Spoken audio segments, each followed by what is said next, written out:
Hi everyone, welcome back to my video, and today I'll be giving a presentation about my models used for my final year thesis. And I have two models, which are the battery cells and the the liquid blanket BTMS 2. So let's go straight to Autodesk Inventor.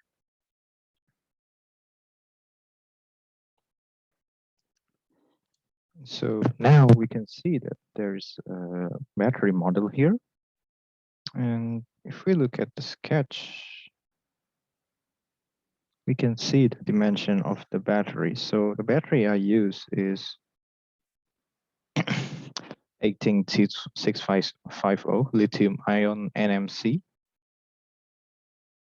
And here I modeled it as two concentric cylinders. The first one is, I name it the core, which is actually a 5mm cylinder. The second one is 18 points. It's the outer diameter, and the overall the battery diameter is 18.6 millimeters. And so I made these two concentric circles, and then I extrude them into two solid bodies. And the height is 64 millimeters. So actually in the specification, it's 65.4, but I made it into 64 because there will be some fittings for the casings in the implementation. And that is for the battery.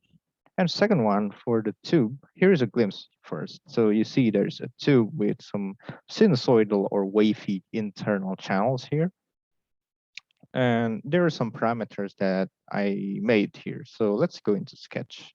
So this is the sketch of the tube. So so let's define it from the inlet. So the tube is made from a 1mm thick aluminum plate, and they will be cast or rolled, and that limits the thickness of the tube. So you see here this 1mm on this side, this one as well. And what we can vary is the internal channel, or here the term is fluid width. So this 6mm is the fluid width, and you can adjust it because this is the parameter we're going to make a parametric study of. That's the first one. And then the fluid will have a 10mm entrance length. This is to stabilize the fluid flow before going into the sinusoidal channel. And then here I define some here I define some parameters. So this should be 18.6 millimeter.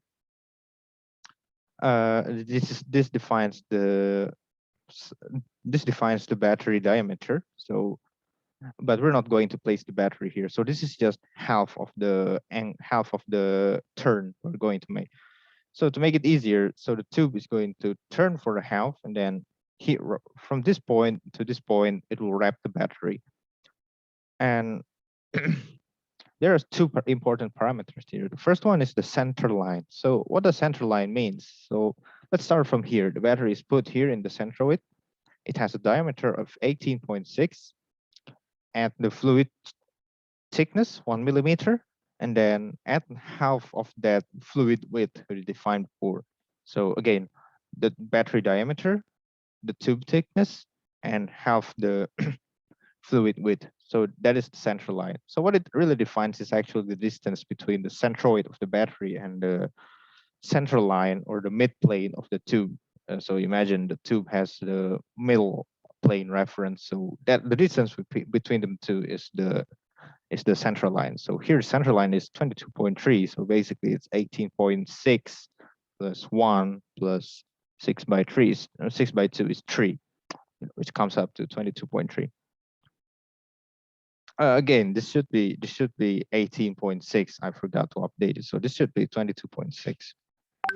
Oh, so that is the first parameter, but we're not going to vary that. That depends on the fluid width. So this one is affected by this one, only by this one, because the battery diameter and the tube thickness is fixed. Now, the second parameter we can vary, aside from fluid width, is the wrap angle. This one is 50 degrees. So this angle defines which arc, how large of an arc the battery is going to be wrapped in the tube. So if you imagine, if this 50 degree, I change it to say 90. Now you see it'll be a lot larger, and the battery is going to wrap in a larger portion. So the tube will eventually clings or wrap around the battery larger. So what is this? So that's about the angle, and it's going to repeat itself for 20 times because there will be 20 batteries. And so this one is going to follow the wrap angle as well. So you only have the wrap angle divided by 2. So back again, what do they actually affect? Let's start with the wrap angle, the easiest one. So if I see it in this visualization, this is the wrap angle, the one with the red. And since I extrude it, it becomes the area of contact where between the battery and the tube. So if I enlarge the wrap angle, imagine the battery gets enveloped by the tube. And when there's heat transfer, conduction is affected by the contact area. Larger wrap angle means larger contact area. Therefore, a larger heat transfer between the battery and the tube. And therefore, the battery is expected or presumably is going to be cooler. And fluid width, 6. If I change it to 2, now you see the channel has become much smaller compared to this one.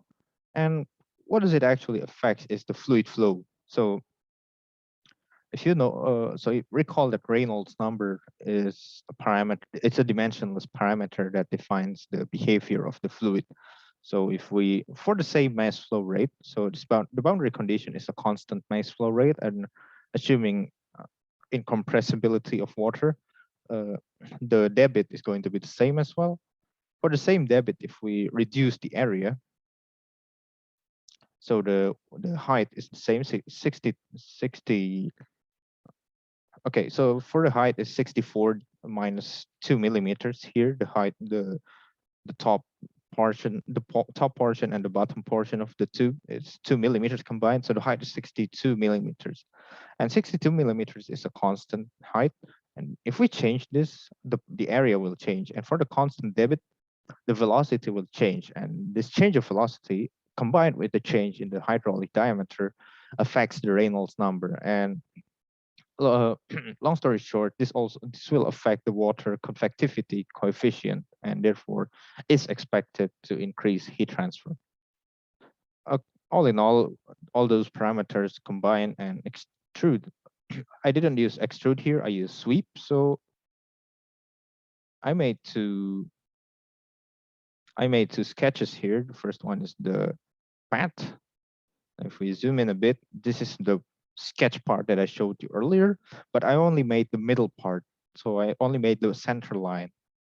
So I made this 10 millimeter entrance length. I made the angle here, and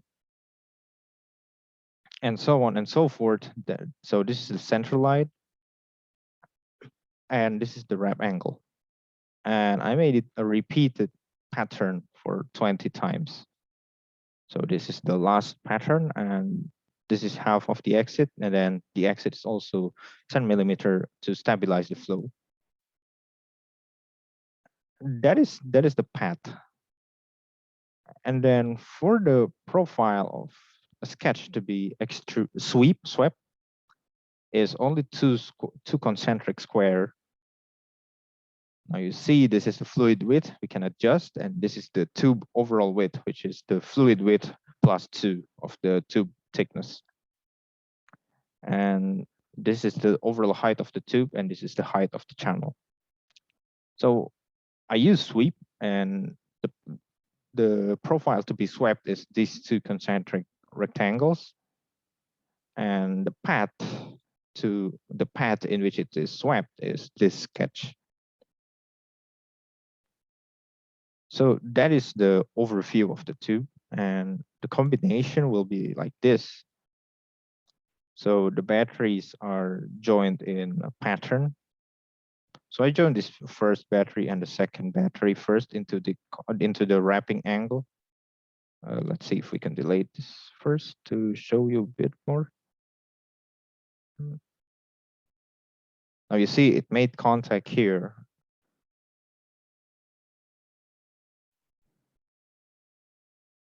And after I made contact with the joint, I made the I made the constraint to be cylindrical, as you can see here. And there are 20 batteries in overall. And last thing I did is to export them into step file and input them into ANSYS. And if I need a new model with the new parameters, I can just edit them from this part, from these two sketches. Okay, overall, so